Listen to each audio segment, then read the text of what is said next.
Hey everyone, welcome back. Today, in honor of Cinco de Mayo, we're going to do a Mexican dish that I love, my family loves. It's Michoacan beef. So here's what we're going to do first. You take about 2 pounds of meat. You can use like stew meat, whatever you want. I happen to have a flank steak in the fridge, so I just diced it up. What you want to do with this is you want to take a bag, and I have salt and pepper mixed with about a half a cup of flour. And we're gonna put our meat in the bag. Just dump it in there.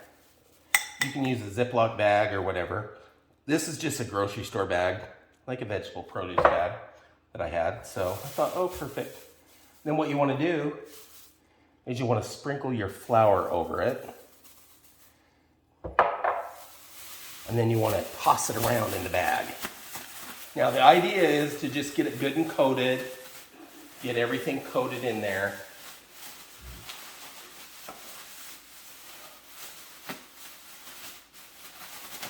And then once you've got it coated, what you want to do is take a strainer, put it in your sink, dump it all out. Look how nice and coated that is. See how nice that is? Now you want to shake off all that extra flour, because the thing is, we just want to get it coated. So shake, shake, shake. Get it all shaken up in there. Nice. Now in a pan, I have about 2 tablespoons of vegetable oil. Vegetable oil will handle the higher heat. And so what we're going to do is we're going to dump this in there. And I've already got it going. We're going to turn it up. Get it going, put this back in the sink.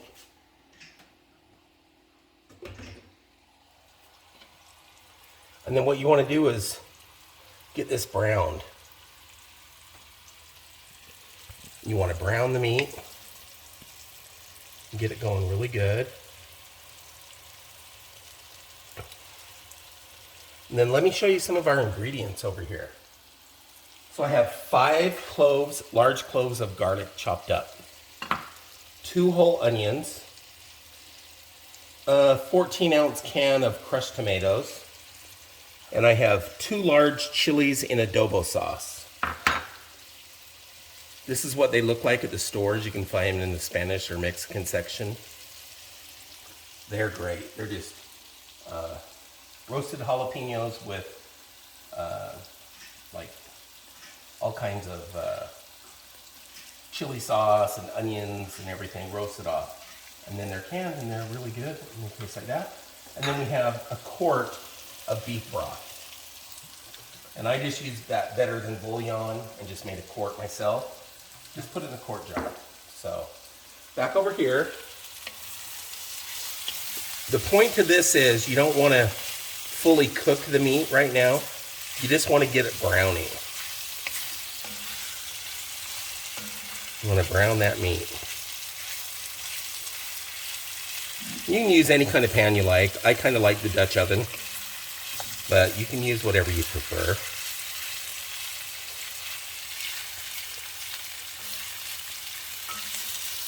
And I've made this meal for my family, I don't know, maybe, 75 times. We love it. It's so good. It's just a really authentic Mexican meal. I've actually had this in Mexico.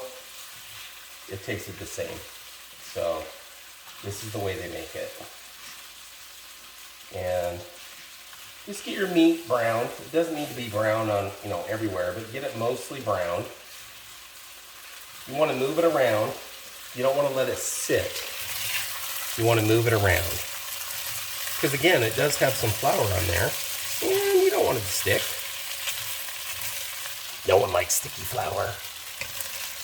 So let's get this going. It's mostly browned, a little bit pink, but that's kind of what you want. You don't want a really heavy brown. So what we're going to do next is we're going to throw in our garlic. Take your garlic, just add that in there. Toss it around.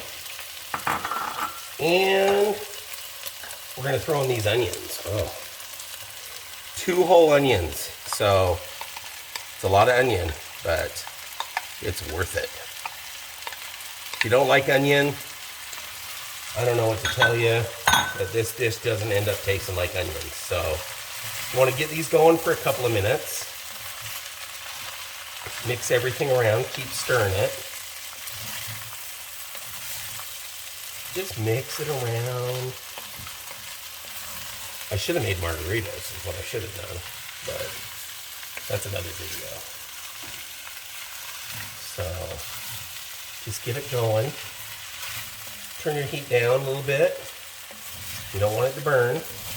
And if you got your stuff sticking on the bottom of your pan, you know, like I do, don't worry about it. It's gonna come off. So we're just gonna get that going for a minute or so. Let it sit for a second. And again, you don't want to do this over super high heat. You want to do it over a medium heat at this point. Because you just want to really get those flavors going.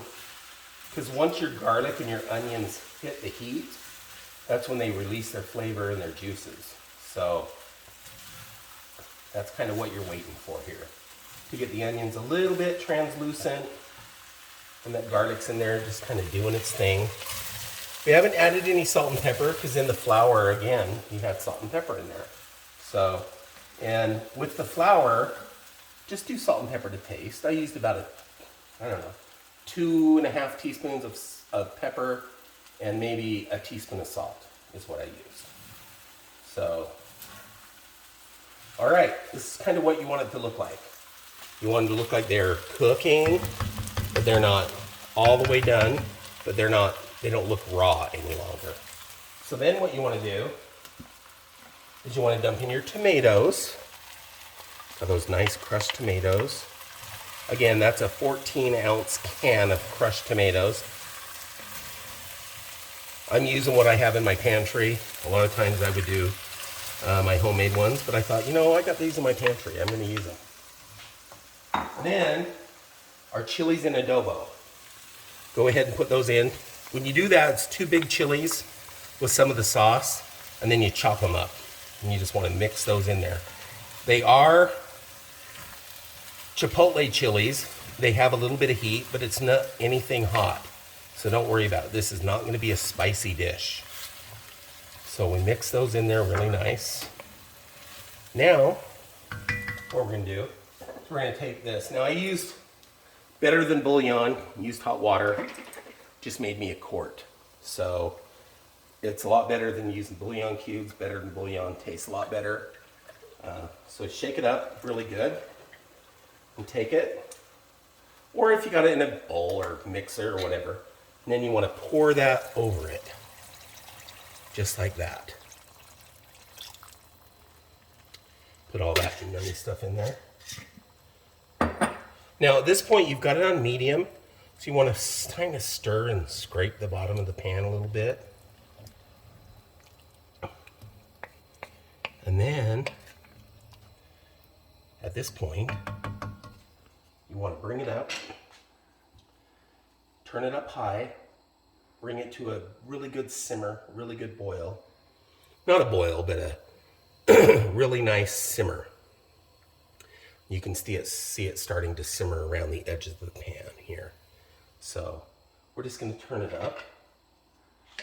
We're going to stir it around so everything gets heated through. The key to this dish is time.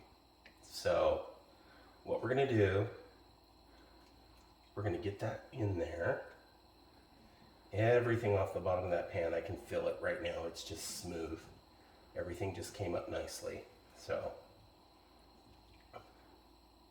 I'm going to get it going and get it to that nice simmer. So hope everybody's celebrating good today, having some good Mexican food. You know, we live in Utah, so we really love Mexican food. And I really like to try to make the most authentic kind that I can. I'm not a fan of Taco Bell, so we kind of make it ourselves.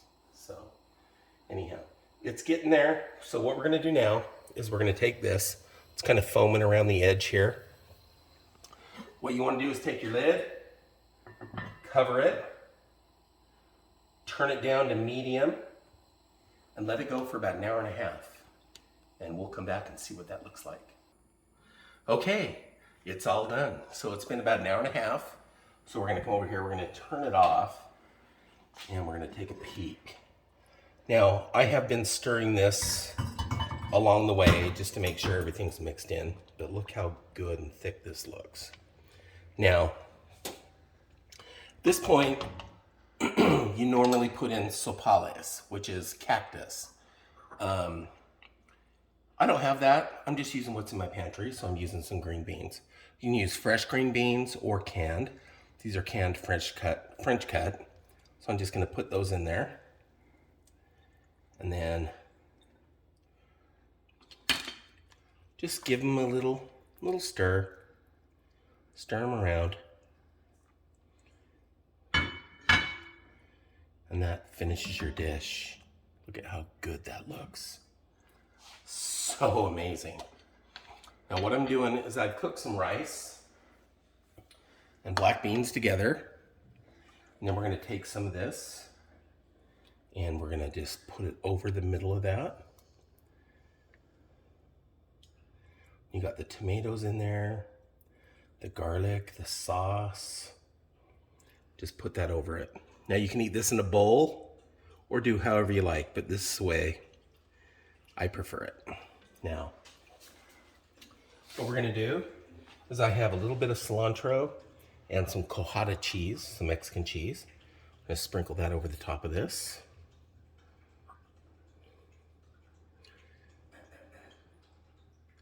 And then, just to finish it off, a little squeeze of lime over the top. There you have it. A beautiful Cinco de Mayo dish. Let's give it a taste. A little bit of rice and beans in there.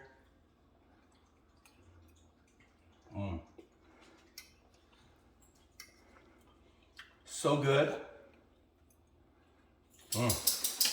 Totally reminds me of Mexico. Hey everyone, make sure you like, share, and save this. And thanks for joining me. Happy Cinco de Mayo.